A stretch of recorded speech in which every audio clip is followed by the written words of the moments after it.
Times TikTokers mess with the wrong cartel. Rodolfo Marquez. Rodolfo Marquez, also known as Fofo Marquez, is a controversial Mexican influencer who has millions of followers across his social media.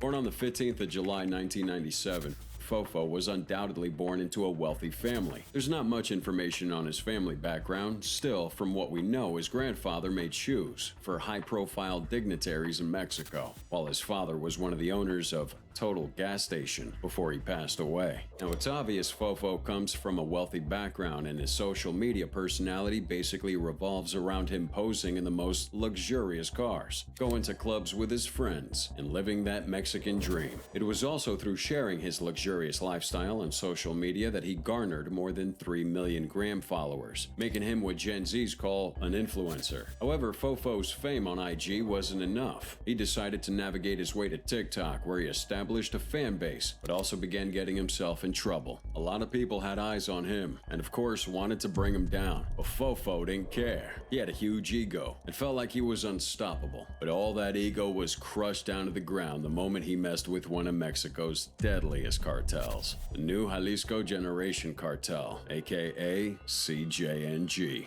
I'd be doing you a huge injustice if I didn't tell you about the severity of this crime syndicate and its ruthless methods. Once you're aware of their operations, you'll understand why anyone, even someone as seemingly insignificant as a TikToker, would face serious danger by crossing paths with them. In fact, a number of TikTokers featured in this video have unfortunately encountered this very same criminal group, and I can't help but wonder why. We are the new group Matazetas, and we are against kidnapping and extortion, and we will fight them in all states for a cleaner Mexico. Those were the words written in a note by the Jalisco New Generation Cartel back in June 2009, after they executed 3 Mexicans and dumped their bodies in a truck. Mexican authorities initially underestimated these guys as a minor faction within a larger cartel. However, the CJNG swiftly demonstrated its menace by executing 35 members of rival cartels and discarding their bodies in various vehicles along the Mexican highway. The cartel's leader, Nemesio Segueda Cervantes, also known as El Mencho, has gained a notorious reputation of being the devil in human form.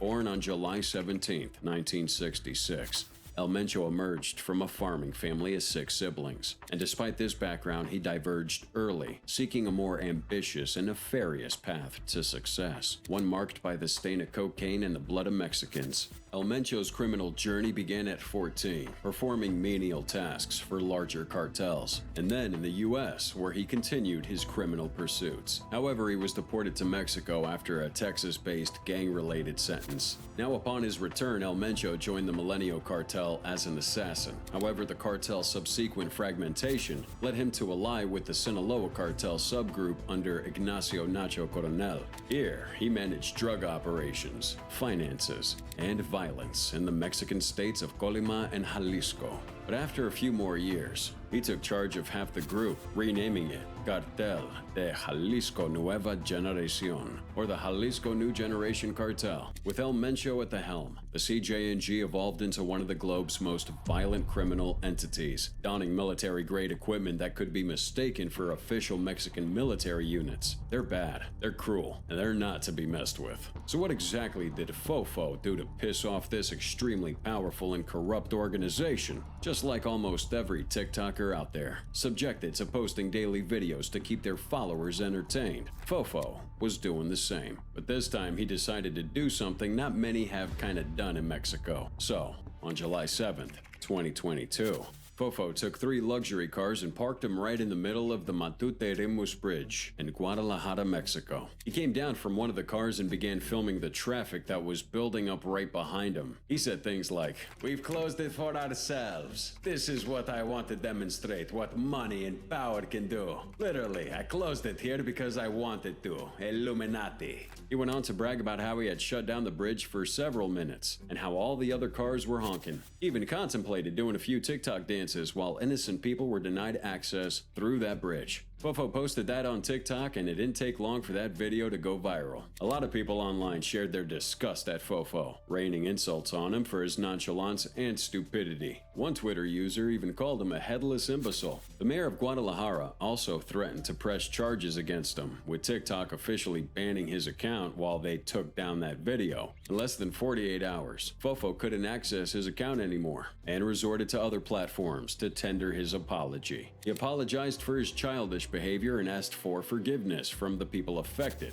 The mayor accepted Fofo's apology, but stated that he needed to complete several hours of community service, cleaning beneath that same bridge he blocked. Left with no option, Fofo agreed to do as he was asked, but it was at this moment that the CJNG decided to punish Fofo for his actions. Just when the smoke for his stupid video had gone down, the CJNG reignited the entire case with a message sent to Fofo Marquez. The message went viral on social media, and it was from an anonymous account named Gente con la Gente NG, which translates to people with the new generation. The message was also written in Spanish, but it roughly translates to this. Hello to all the people of Guadalajara. We are the Jalisco New Generation Cartel. As you might know, the influencer or scumbag Fofo Marquez dared to obstruct the flow of traffic on the Matute-Rimus Bridge, which is an act that we don't tolerate. We'll not allow this animal to get away with this. We are in charge of Jalisco and all of Mexico. We would not allow you to come to Guadalajara and do this type of thing. If you ever step in Guadalajara, not you or your money would save you from us. Now, seeing how El Mencho and the CJNG as a whole are driven by intense violence, it could have been anyone who wrote that message to Fofo. Members of the CJNG believe that El Mencho should be feared and worshipped by Mexicans, so Fofo pulling such a stunt in a town under the direct control of El Mencho himself was an insult to El Mencho and his authority. Fofo's undoubtedly wealthy, but where his wealth stops is where that of the CJNG begins. These guys rake in billions of dollars annually and control a significant portion of the Mexican government. Their message terrified Fofo, because he knew that no one could protect him if the CJNG decided to actually kill him. Once the message circulated, things got real. The CJNG doesn't make jokes, and Fofo knew this. He tendered an apology to him online and immediately ran back to his parents' mansion in Mexico to seek refuge. But being in that mansion wouldn't change anything. The family then hired armed security men to guard the house 24/7. But even with this, Fofo wasn't safe. The CJNG had taken down the deadliest cartel hitman squads and even the battalions of the Mexican army in the past, so no amount of security could hold them down. Fofo was scared. He couldn't leave the house for days, stayed away from windows to avoid sniper attacks, and even carried a transceiver around so he could communicate if he was ever in danger. After a few months, Fofo finally returned to his life, but his actions against the authority of the CJNG altered the course of his life till today. However, as crazy as that sounds, this next teenager had the guts to insult El Mencho directly. Illuminati 6.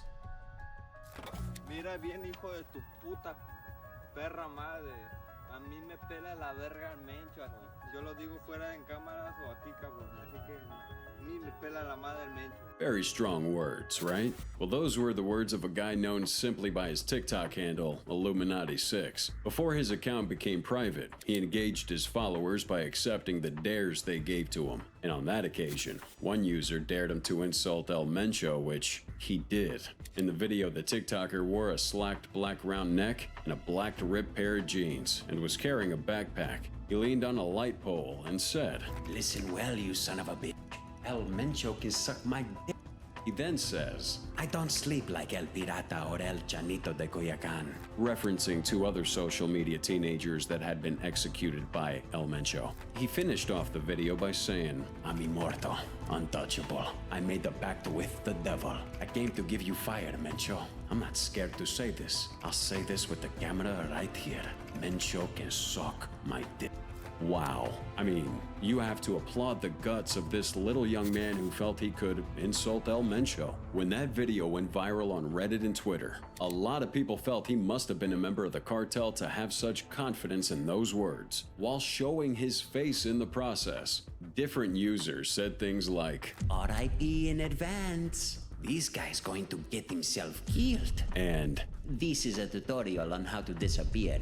but for some reason, no word was heard from El Mencho or even the CJNG. Some rumors said that the teen wasn't based in Mexico, and that's why it wouldn't be easy for the CJNG to get to him. It was reported that he lived in Richmond, California, making it hard for the CJNG to even attack him even if they wanted to. Plus, it would have been an attack on foreign land, further complicating things for their organization, so the CJNG didn't respond. But there was a twist. A few days later, this teen uploaded another video apologizing to El Mencho for his words. He said, "I'm sorry for what I said.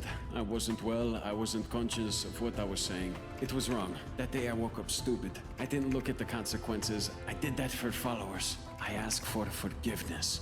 You and your family are well liked. Mencho, don't kill me. I have a family just like you. I apologize. We all make mistakes. I have psychological problems, sir. Just remember, we like you." The internet went crazy with this apology video dropping, because that was the same guy that had so much to say to El Mencho just a few days before. People started to wonder whether or not El Mencho made a personal threat to the teenager without everyone else knowing, or did he just snap out of his little TikTok fantasy to realize who the heck he was talking to. And while we never got to know what happened behind the scenes, this TikToker just vanished, and his account was made private. There was a video of him posting on another TikTok account some weeks later, but apart from that, no one can say for certain what happened to this guy. So do you think El Mencho killed him off silently? I mean, maybe he did. Who knows?